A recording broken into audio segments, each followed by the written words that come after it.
Hello everyone, success to sociology पर आप सबका स्वागत है। अगर आप लोग इस चैनल से पहली बार जुड़े हैं तो चैनल को सब्सक्राइब करिएगा। क्लास पसंद आए तो वीडियो को लाइक करिएगा और इस चैनल को और लोगों तक शेयर कर दीजिएगा। यहाँ पर सोशियोलॉजी सब्जेक्ट से एमसीक्यू कराए जाते हैं जो आने वाले एग्जाम के लिए इम्पोर्टेंट है। चलिए आज की क्लास को शुरू करते हैं। और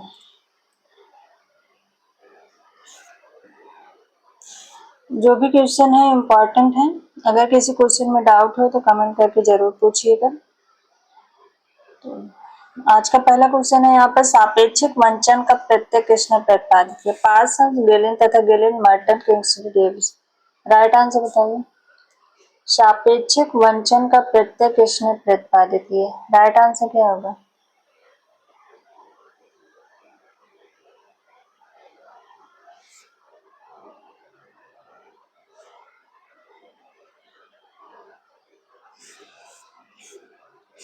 राइट आंसर होगा ऑप्शन थर्ड, रॉबर्ट के मर्टन।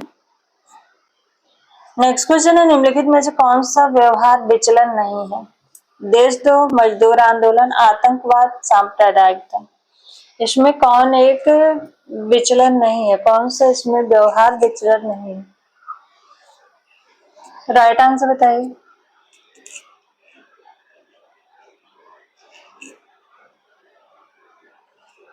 राइट आंसर होगा ऑप्शन सेकंड, मजदूर आंदोलन।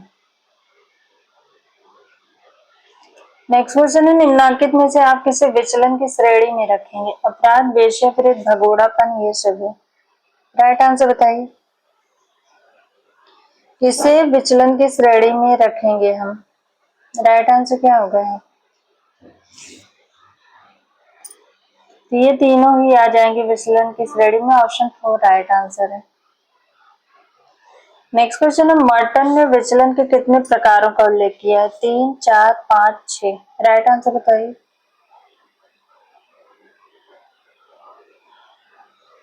रॉबर्ट के मर्टन ने विचलन के कितने प्रकारों का उल्लेख किया है? राइट आंसर है ऑप्शन सेकंड, 4।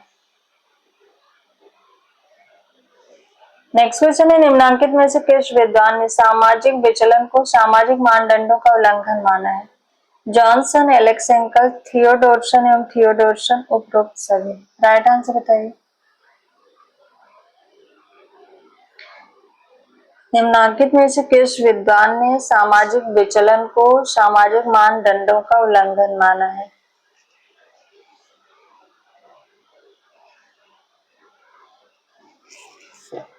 राइट आंसर है ऑप्शन फर्स्ट, जॉनसन ने। नेक्स्ट क्वेश्चन है निम्नलिखित में से विचलन का कारण है?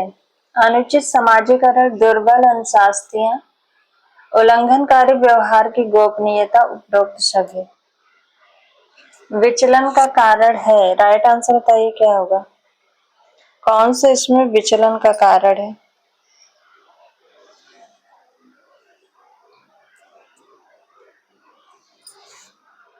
ऑप्शन 4 राइट आंसर है, उपरोक्त सभी।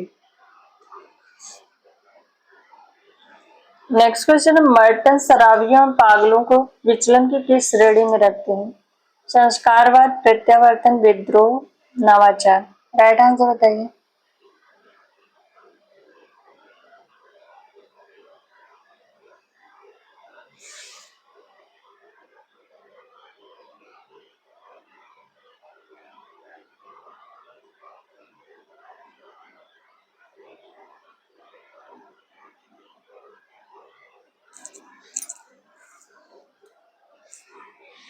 राइट आंसर है ऑप्शन थर्ड, विद्रोह।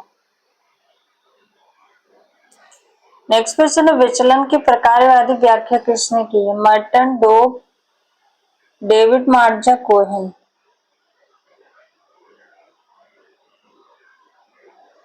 विचलन की प्रकारवादी व्याख्या किसने की है?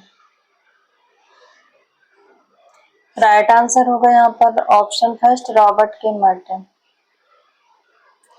नेक्स्ट क्वेश्चन है मध्यम वर्ग के लोग सामान्यतः विश्वास करते हैं अनुरूपता पर, संस्कारवाद पर, विद्रोह पर, नवाचार पर। राइट आंसर बताइए। मध्यम वर्ग के लोग सामान्यतः विश्वास करते हैं राइट आंसर होगा यहाँ पर ऑप्शन सेकंड संस्कारवाद, कर्मकांड पर। नेक्स्ट क्वेश्चन है संविधान के किस अनुच्छेद द्वारा बेगार प्रथा को समाप्त कर दिया गया है? अनुच्छेद 23, अनुच्छेद 17, अनुच्छेद 19, अनुच्छेद 15। राइट आंसर बताइए। संविधान के किस अनुच्छेद द्वारा बेगार प्रथा को समाप्त कर दिया गया है?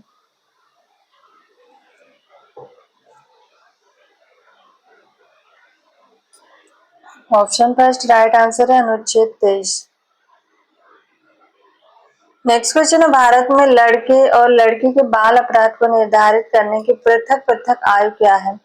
16 वर्ष, 18 वर्ष, 15 वर्ष, 17 वर्ष, 14 वर्ष, 16 वर्ष, इनमें से कोई नहीं। राइट आंसर बताइए। भारत में लड़के और लड़की के बाल अपराध की आयु को निर्धारित किया गया है। क्या आयु निर्धारित की गई है भारत में?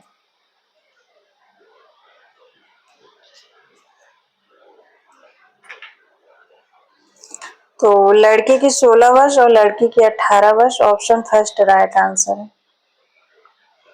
नेक्स्ट क्वेश्चन है बोस्टल स्कूल के जनक कौन है? एल्विन रेगलिस ब्राइस, बेरियर Evelyn, Sutherland, Max Weber. Borstal school के जनक कौन है? राइट आंसर बताइए। राइट आंसर होगा option first Evelyn Ruggles Brise. Next question है निम्न में से कौन सा कारक जातवादी भावना को प्रोत्साहित नहीं करता है? संस्कृतकरण, जजमानी प्रथा का विखंडन, वैवाहिक प्रतिबंध, पश्चिमीकरण। राइट आंसर बताइए। कौन सा कारक जातिवाद की भावना को प्रोत्साहित नहीं करता है? राइट आंसर बताइए।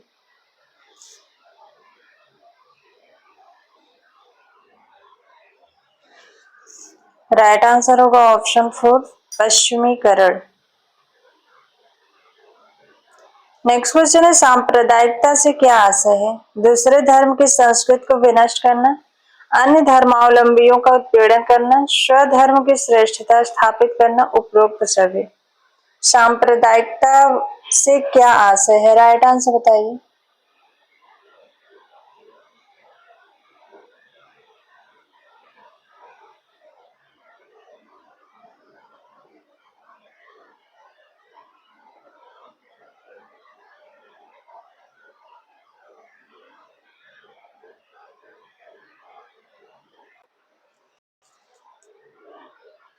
राइट आंसर बताइए।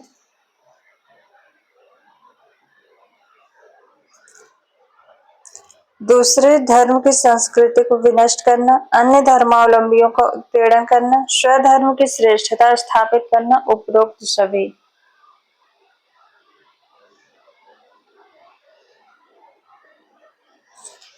राइट आंसर होगा यहाँ पर ऑप्शन 4 उपरोक्त सभी। नेक्स्ट क्वेश्चन है निम्नलिखित में से कौन एक जैसे को तैसा के दंड विधान के सिद्धांत पर आधारित है? सुधारात्मक, प्रतिशोधात्मक, निरोधात्मक, प्रतिरोधात्मक। राइट आंसर बताइए। कौन सा जैसे को तैसा सिद्धांत पर आधारित है? तो राइट आंसर होगा यहाँ पर ऑप्शन सेकंड प्रतिशोधात्मक। नेक्स्ट क्वेश्चन है सर्वप्रथम भारत में बाल न्यायालय किस जगह स्थापित किए गए? कोलकाता, दिल्ली, मद्रास, गांधीनगर। सर्वप्रथम भारत में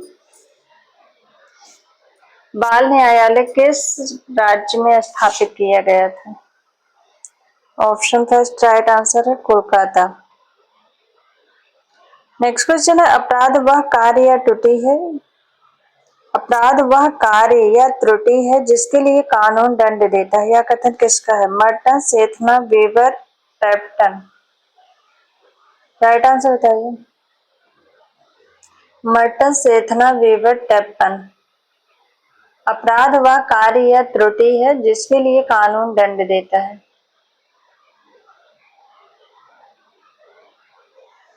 राइट आंसर है ऑप्शन सेकंड सेथना। नेक्स्ट क्वेश्चन है अपराध का विभिन्न साहचर्य का सिद्धांत किस अपराध शास्त्री से संबंधित है? गोरिंग, सदरलैंड, मॉन्टेस्क्यू, एनरिको फेरी। राइट आंसर बताइए। अपराध का विभिन्न साहचर्य का सिद्धांत किस अपराध शास्त्री से संबंधित है? राइट आंसर बताइए। राइट आंसर होगा option second, Sutherland. Next question है, द क्रिमिनल मैन नामक पुस्तक किसकी रचना है? Charles Goring, Taft, Lombroso, Quinney. The criminal man पुस्तक किसकी रचना है?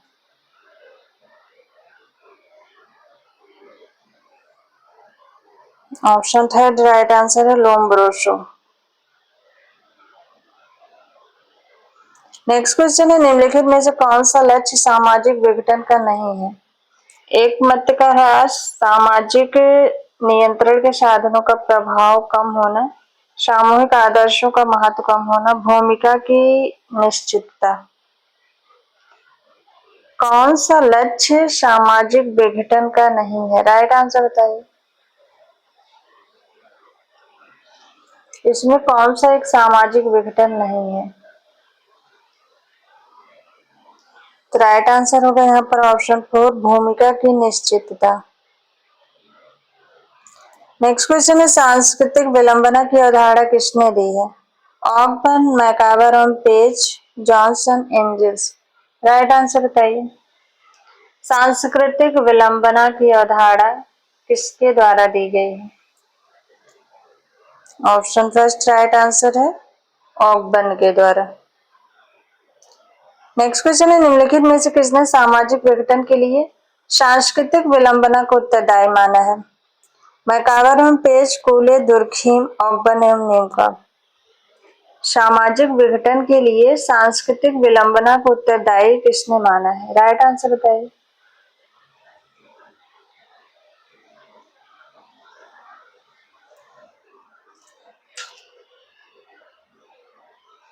ऑप्शन फोर राइट आंसर है ऑकबर्न। नेक्स्ट क्वेश्चन है, भारत में बाल अपराध अधिनियम कब पारित किया गया? वर्ष 1960, 1961, 1962, 1963। राइट आंसर बताइए। भारत में बाल अपराध अधिनियम कब पारित किया गया? राइट आंसर क्या होगा?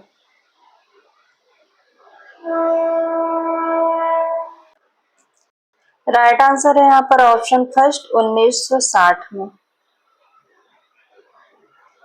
नेक्स्ट क्वेश्चन है, पोषण गृह में निम्न में से किस प्रकार के बाल अपराधियों को रखा गया है? 17 वर्ष से कम आयु के बाल अपराधी, 15 वर्ष से कम आयु के बाल अपराधी, 12 वर्ष से कम आयु के बाल अपराधी और 10 वर्ष से कम आयु के बाल अपराधी। राइट आंसर बताइए। पोषण गृह में निम्न में से किस प्रकार के बाल अपराधियों को रखा गया है? राइट आंसर क्या होगा?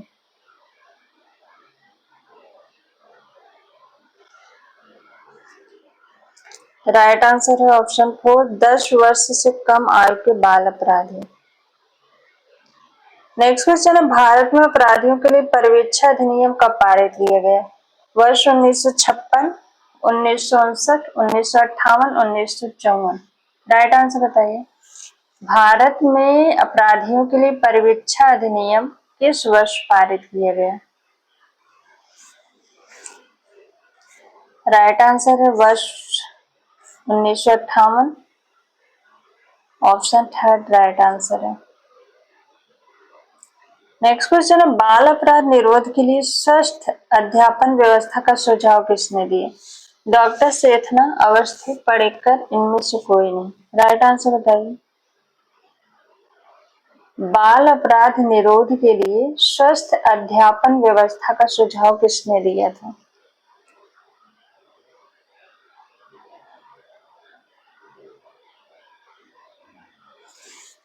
ऑप्शन फर्स्ट राइट आंसर है डॉक्टर सेथना। नेक्स्ट क्वेश्चन है, श्वेतवसन अपराध की अवधारणा किसने दी? TN Madan, Sutherland, Lemert, Ferris. श्वेतवसन अपराध की अवधारणा किसके द्वारा दी गई है? राइट आंसर होगा option second, Sutherland. Next question है, वेवरराज ने बेरोजगारी का कौन सा कारण नहीं बताया है? मांग घट जाना, मांग का उचित दिशा में निर्देशन न होना, श्रम बाजार का असंगठित होना, प्रौद्योगिकी का प्रयोग। राइट आंसर बताइए। बेरोजगारी का कौन सा कारण नहीं बताया है? राइट आंसर क्या होगा?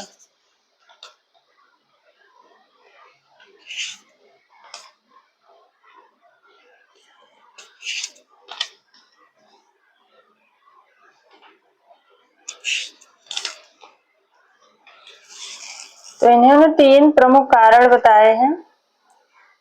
पहला, मांग का घट जाना, दूसरा, मांग का उचित दिशा में निर्देशन न होना, और श्रम बाजार का असंगठित होना। ये 3 कारण बताए हैं बेरोजगारी के। प्रौद्योगिकी का प्रयोग ये नहीं बताया। ऑप्शन 4 राइट आंसर है। नेक्स्ट क्वेश्चन है, भारत में स्त्रियों एवं कन्याओं का अनैतिक व्यापार निरोधक अधिनियम कब पारित हुआ? 1956, 1958, 1960, 1961। राइट आंसर बताइए। भारत में स्त्रियों एवं कन्याओं का अनैतिक व्यापार निरोधक अधिनियम कब पारित किया गया था? तो राइट आंसर होगा यहाँ पर ऑप्शन फर्स्ट 1956।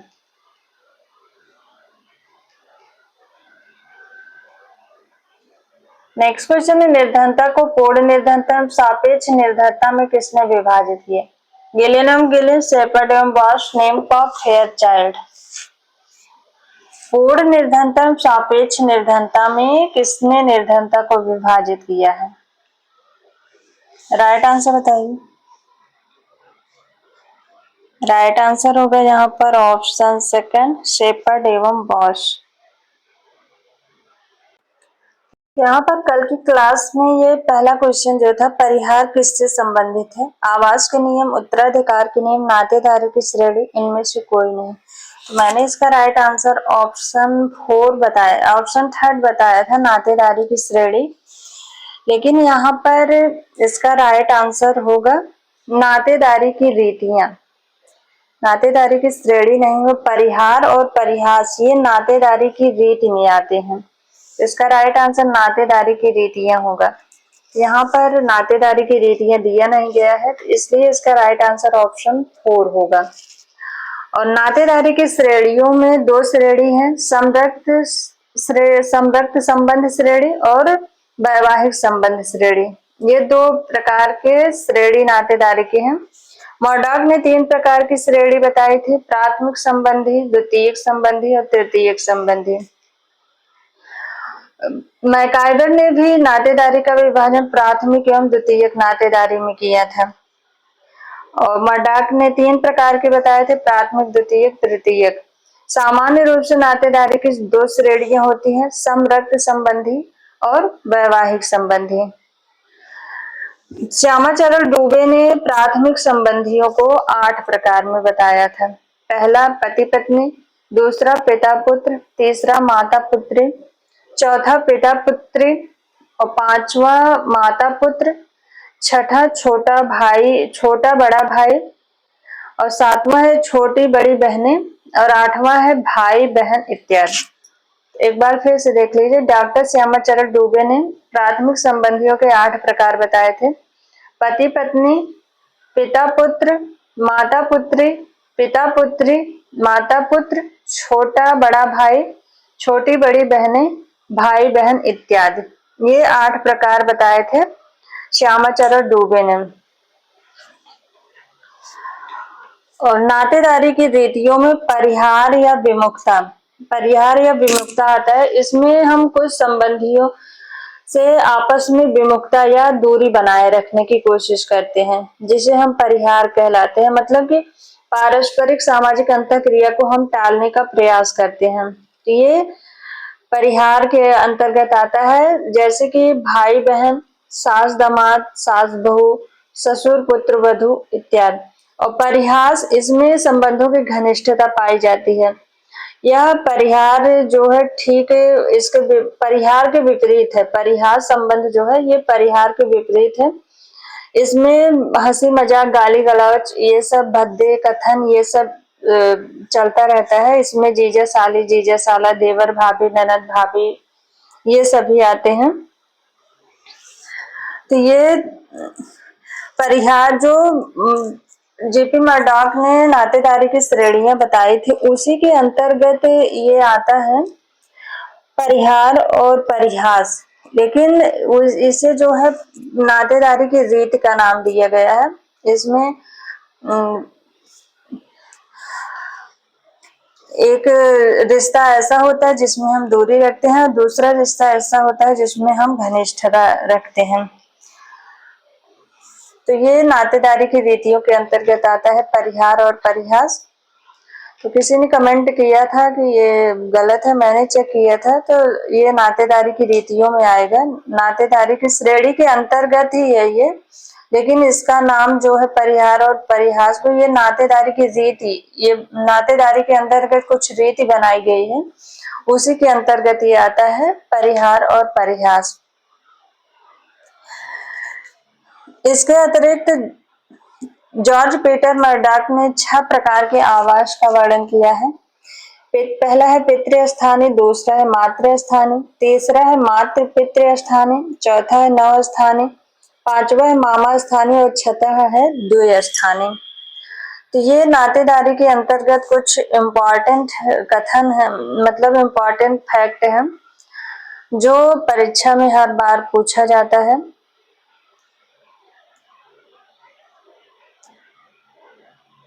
और नातेदारी के श्रेणी या भेद ये जो है वो विवाह संबंधी और रक्त संबंधी, ये मुख्य रूप से 2 होते हैं, लेकिन विद्वानों ने इन्हें अलग अलग तरीके से इसका विभाजन किया है। मैकाइवर ने प्राथमिक द्वितीयक, मर्डॉक ने प्राथमिक द्वितीयक तृतीयक, और प्राथमिक संबंध को श्यामाचरण डुबे ने 8 भागों में बांटा है। और जीपी मर्डॉक ने भी 8 प्रकार के ही प्राथमिक संबंधी बताए। जैसे श्यामाचरण डुबे ने बताया वैसे इन्होंने भी बताया है। इन्होंने भी पति पत्नी, पिता पुत्र, माता पुत्री, ये सभी इन्होंने भी बताए हैं। तो आज की ये क्लास यहीं तक। इसके बाद भी एक क्वेश्चन था जो विधवा पुनर्विवाह था। तो विधवा पुनर्विवाह ये ईश्वरचंद विद्यासागर के हैं, उन्होंने ही सबसे पहले विधवा पुनर्विवाह करवाया था। तो 2 क्वेश्चन में थोड़ा डाउट था, मैंने कमेंट बॉक्स में दिया भी था, आप लोग दोबारा क्लास देखते नहीं है, इसलिए जिस क्वेश्चन में डाउट रहता है उसे मैं चेक करके बाद में कमेंट बॉक्स में डाल देती हूँ। अगर आप लोग दोबारा क्लास देखें तो आप लोगों को पता चल जाए।